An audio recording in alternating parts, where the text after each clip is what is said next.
I've been using the Sony Rx100VA for the past 5 to 6 years or so. It is by far my favorite daily carry camera, and I default to it over my iPhone 15 Pro and any iPhone that I've ever had previously. It just makes me really happy, and I'm going to tell you all about it. This channel is new, so if you wouldn't mind just liking the video, subscribing, I'd really appreciate it. Cheers. First things first, I am not a professional photographer by any stretch. I did moonlight as a real estate photographer a few years back when the market was a little bit better, but for the most part, my bread and butter is graphic design and art direction. I initially bought this camera to make content, and I did so on the strength of a bunch of reviews that I saw from content creators that I did follow, and I immediately regretted it.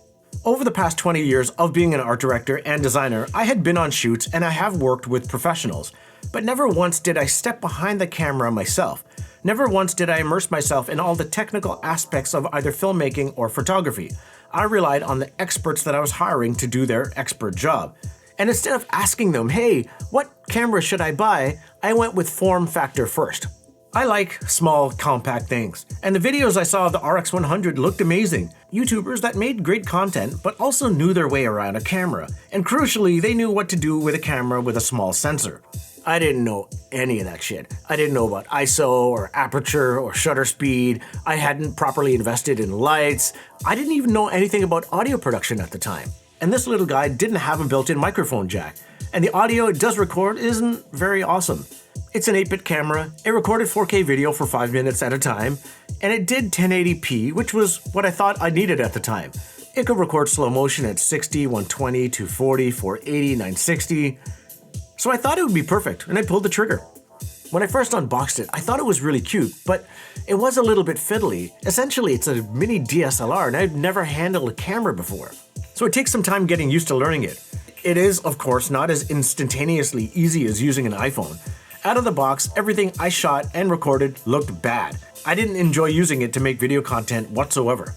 I ended up buying the Canon M50 because it was a little less fiddly, it has a larger sensor, it was easier to light scenes with, and then unbelievably, I used the M50 to shoot real estate photography with. You can get away with a cheap camera like that if you know your way around Lightroom and Photoshop. I did of course try to use the RX100 to make content because it had really good slow-mo, but almost all of the footage that I captured indoors was atrocious. All of my scenes were grainy or poorly lit, the footage just looked bad, and this of course was my inexperience, not the camera. At first, I tried my hand at manual because that's what every photography forum told me to do, and after I failed at that, thanks to the Everyday Dad, I discovered aperture priority mode, and I used that fairly successfully and got some great photos out of it for the better part of a year.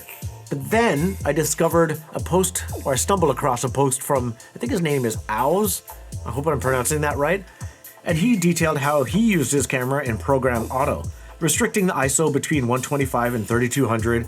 He shot mostly black and white with the RX100 Mark V, and his photos were awesome. So I just copied his settings, and I've been shooting that way ever since. Just like him, I shoot primarily in black and white, or in the portrait creative setting, with the settings slightly tweaked to these. I bring this little guy out with me everywhere. I take pictures of my family, or sometimes when I head out to meet friends, or I take pictures of my travels. It's a fun tool that I enjoy using all of the time. Fast forward to today, I rarely take any videos with it unless I just need to quickly record a second angle if my FX30 is currently busy with something. But other than that, it's pretty much just a photography first camera, and I love it for that purpose.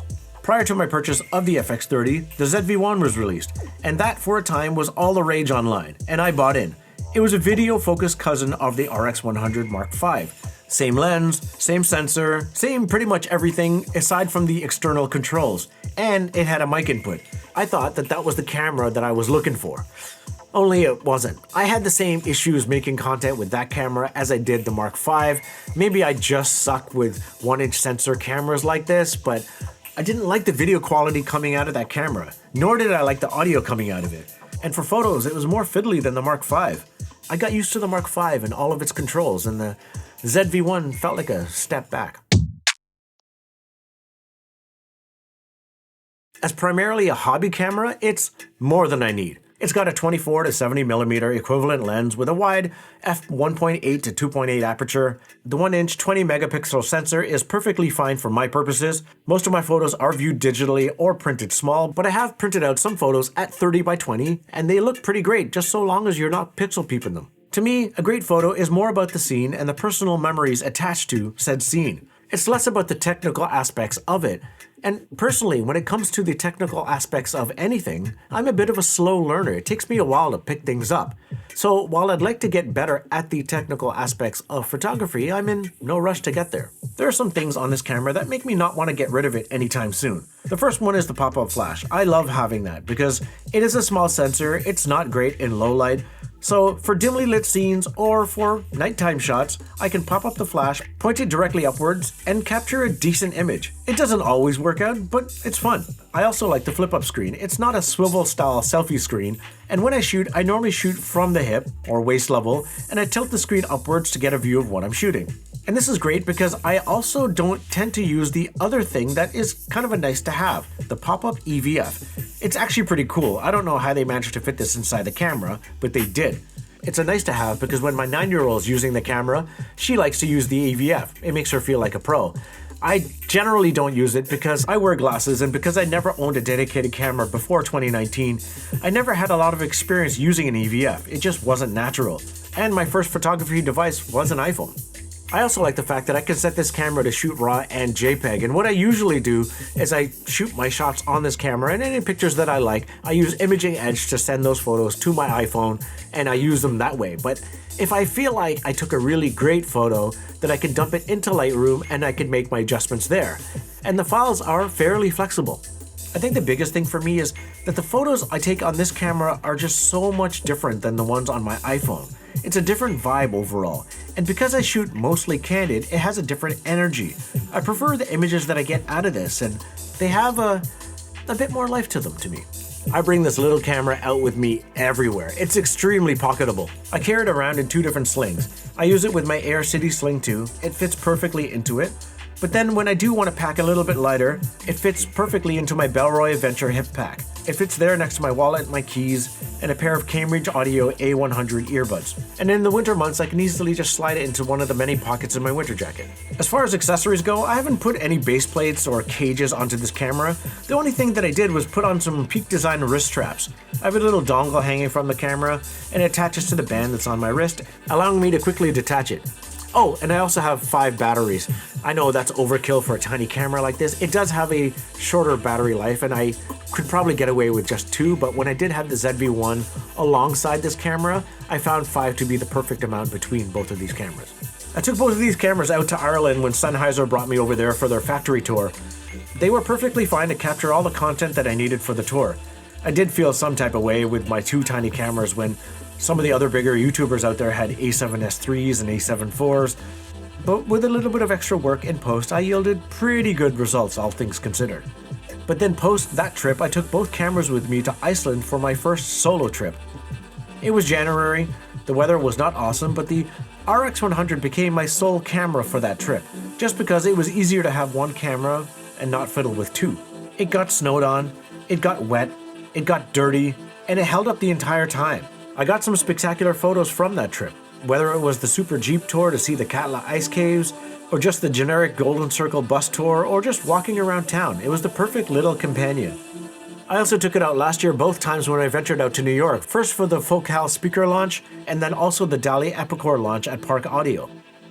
One of the things I like about having the Mark V on me all the time is the fact that it's just a camera. It does nothing else. When I'm out and about with my kids, I want to be engaged with them, but I also want to capture some moments. And if I try to do that with my phone, I get notifications, I check my email, I doom scroll for no reason, and I'm less engaged with them. But if I put my phone away and I go out with the RX100 Mark V, I capture the moment that I want and I easily just put away this camera.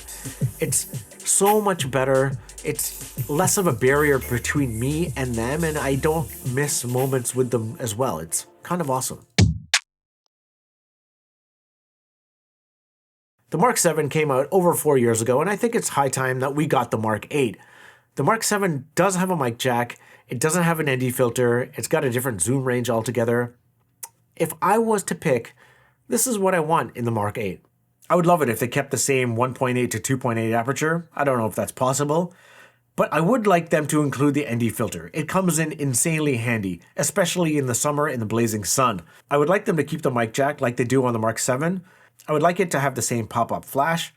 I'm neither here nor there on the EVF, but I do like the tilted screen versus the flip-out screen for photos.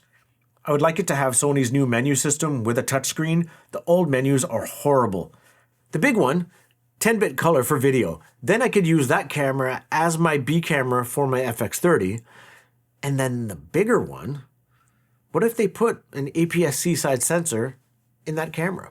I mean, the Ricoh GR series is fairly compact and it has an APS-C size sensor, so I'm asking for it.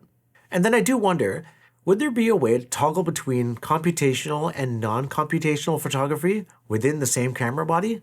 I mean, if they could pull that off, that would be amazing.